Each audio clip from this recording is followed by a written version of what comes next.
Cover that equals food. That's the theme of this week's video, and it's a management philosophy that Erich has preached to me from the day that I've met him. And in this week's video, we're going to look at an old field environment and how cover equals food for all wildlife species. Mossy Oak Properties, where outdoorsmen find their favorite place.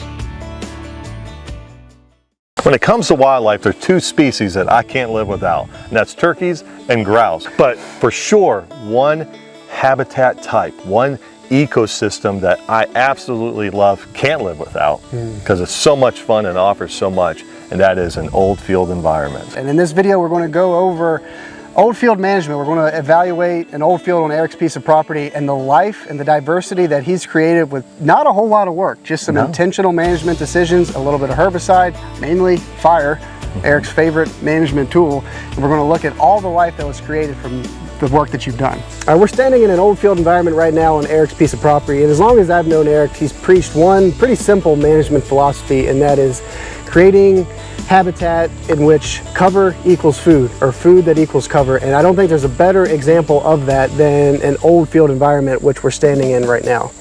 Yeah, old field environments have to be hands down one of my favorite things to manage because of what they offer for wildlife, and it's very easy to manage, which is always a plus, right? Yeah. It's always a plus.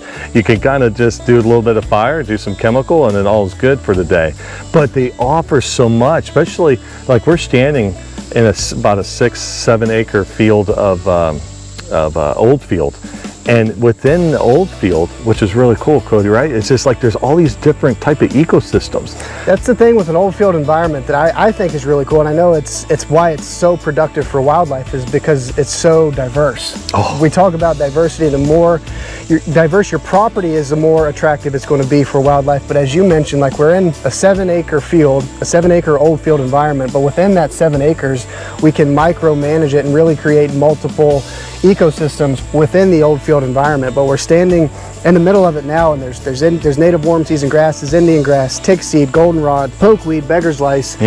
Each of those old field environment forbs and grasses offer something of value to wildlife. We talked about cover that equals food, and that generally we think of that and we apply it to whitetails, but cover that equals food applies to all wildlife species. Yeah. Hands down, rabbits, you know, I mean, just the non-game community, birds, snails, snakes, you know, list goes on, what this does. And what's really unique about the management of the field, if you have the opportunity to do a controlled burn, because some states you can't do that, but let's say you can, let the field tell you what it wants to be. Right. Like what we're standing in on this little section, there's a lot more warm season grass, such as, you know, Indian grass, and there's segments of goldenrod. I would love to have this whole field looking like this, but I really don't want that to be that way as well. But it's a very unique spot where you can really see your feet. If you're a turkey poult growing, you know, in a latter part of the spring, early part of summer, you can really maneuver. The ground nesting birds, they had that umbrella type, you know, system going on for them of protection plus food with insects, all that stuff, that protein that those birds need.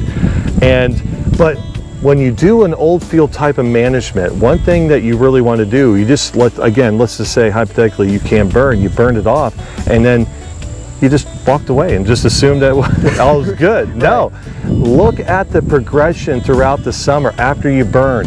You see all the vegetation, what it kind of, again, it's letting you know what it wants to be. Right. And then, you know, late summer, or excuse me, early summer, midsummer, now we're in late summer going into fall. The fields have really changed. But here's the best thing about an old field environment.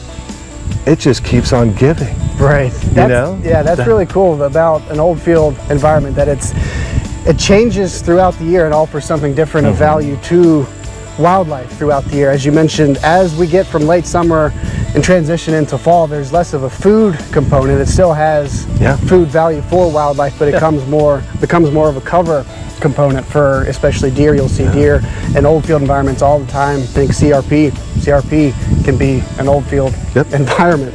So it's a progression, and as it grows and changes throughout the year, it's changing as wildlife are utilizing it. Yeah, and one thing too, this plant right here, this is called goldenrod.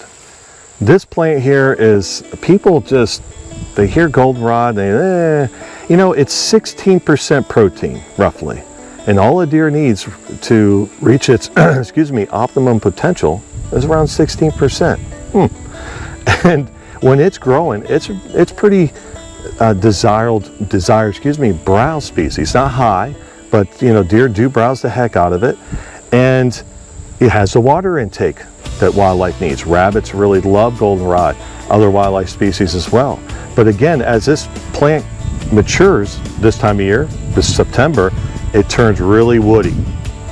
But the plant is not done giving because of this. I mean, I just did that. Did you see all the pollen come off of it? Yeah, for your honeybees. Honeybees, and I'll let Cody explain this a little bit better than I can, is that honeybees, you know, there's not much going on. They're going into their fall, the winter type living. And you know, they need that pollen, they need that nectar. Yeah, that's the cool thing about goldenrod. As we get into late summer, a lot of the pollinator species are past peak production, but pollinators still got to make a living. And as you mentioned, goldenrod, as we get into summer and to fall, it kind of loses its value to whitetails, but that doesn't mean it's an invaluable plant species to wildlife. And it's perhaps most beneficial to the bee community this time of year because of the pollen that it produces. The bees will take that pollen, take it back to the hive to feed the babies to help increase and build populations throughout the winter. So again, cover that equals food, not just for deer, but for all wildlife. So, as we just said, and we're going to probably say a couple times more, is that a old field just continues to keep giving, and having diverse environments within a really cool environment such as an old field, it brings in so much diversity, so much life. And what we were standing in, well, this might be great through the spring and you know, most of summer. Now, is it really good for the rest of the winter time that's going to be coming?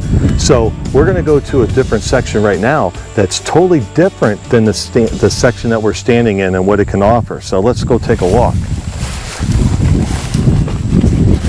Now, this section that we're going to be walking to, it doesn't have as much warm season grass, has a little bit more goldenrod community, okay? And once you get in here, you can't see your feet as much. You still can, but not as much as the, you know, with the bunch grass and stuff that the Indian grass and big blue can offer. But again, it's diversity. And the more diverse a piece of property is, the more it'll be attractant. So goldenrod, good for rabbits, you know, for this cover. This is, you know, this is thermal cover for a lot of different species throughout the winter time. But a whole different environment in here. But one thing that you have to keep an eye on in an old field environment, it can be acceptable to invasives. Now, I look around and there's really one invasive here that is a pain in the butt, and that it just showed up, and it's called deer tongue. Some people call it Tioga deer tongue, but just deer tongue. This right here, it's that. You know, it's that. It's one of those problem plant species. It's ironic because it is native, but it's an example of how a native plant species can be aggressive and create a monoculture. You mentioned spicebush was a problem before you did the management on this and controlled burned it. Spicebush is a beneficial shrub for pollinators. Grouse feed on the berries, but anytime even native plant species can be aggressive and create monocultures, and deer tongue is an example of that. Yeah, it can really take over, and that's something. And what's nice about like a grass species like this is that it's very easy to kill. You just have to be diligent, and doing a controlled burn and then letting it start to green up, you see the bare soil. You can do a lot of spot spraying, like Cody does a lot of spraying. You can go in there with I mean, it's very easy. It's just time consumptive, that's all, only the big thing. But again, different type of community within a big community, and that should be your goal with an old field environment.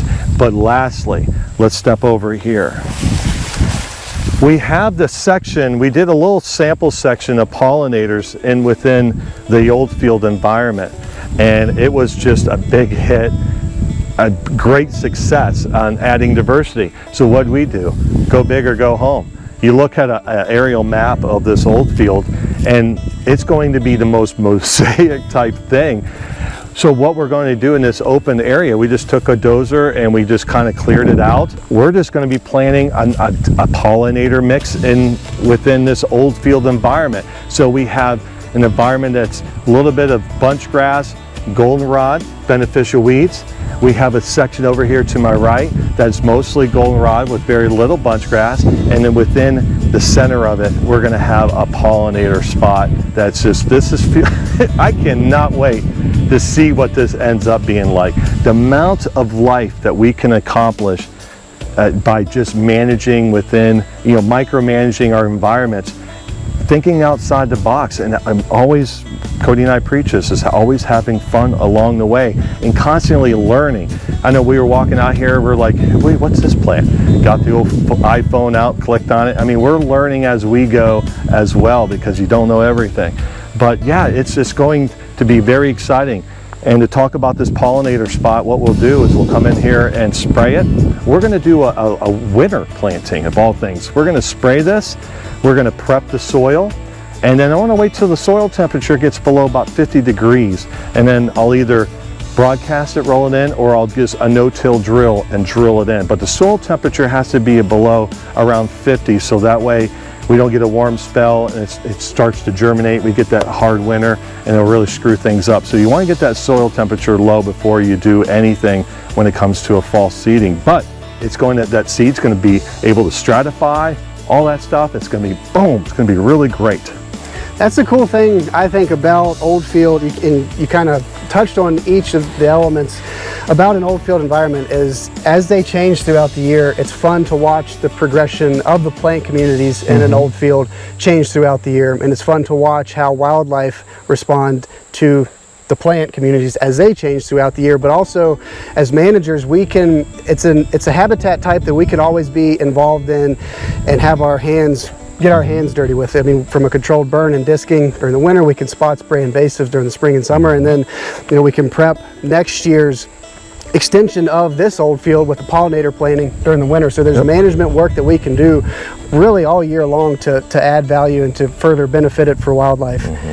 And take note, as you drive around, no matter what state you live in, this type of habitat is really shrinking because everybody loves to get on their tractor, hook up the brush hog, and do a little tractor therapy. And that's one of the things it's really hurting the old field environment ecosystems out there, is just mowing.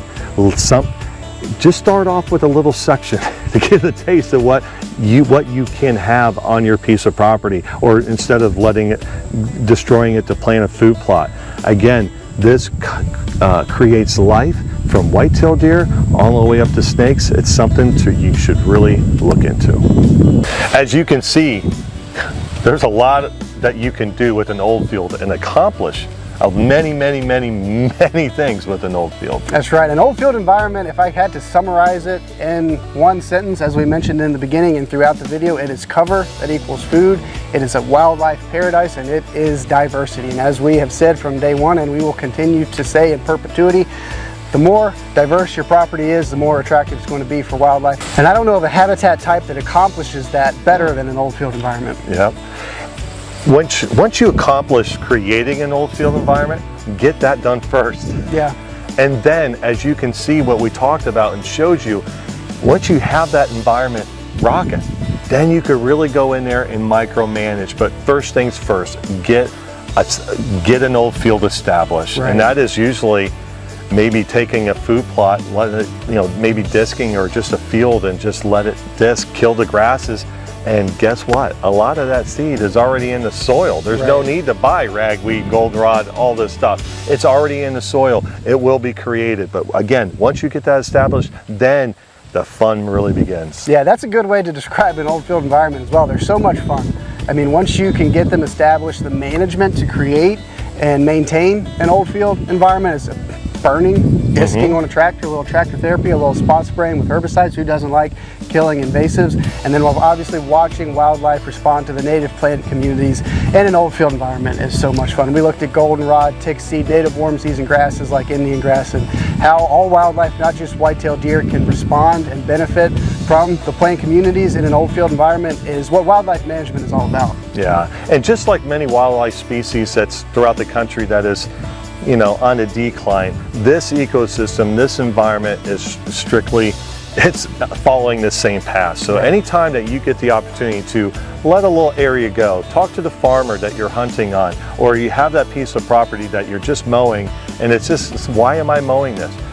Think about having an old field environment on your farm, on your property, and it's just hands down. You will see life. Mossy Oak Properties, where outdoorsmen find their favorite place.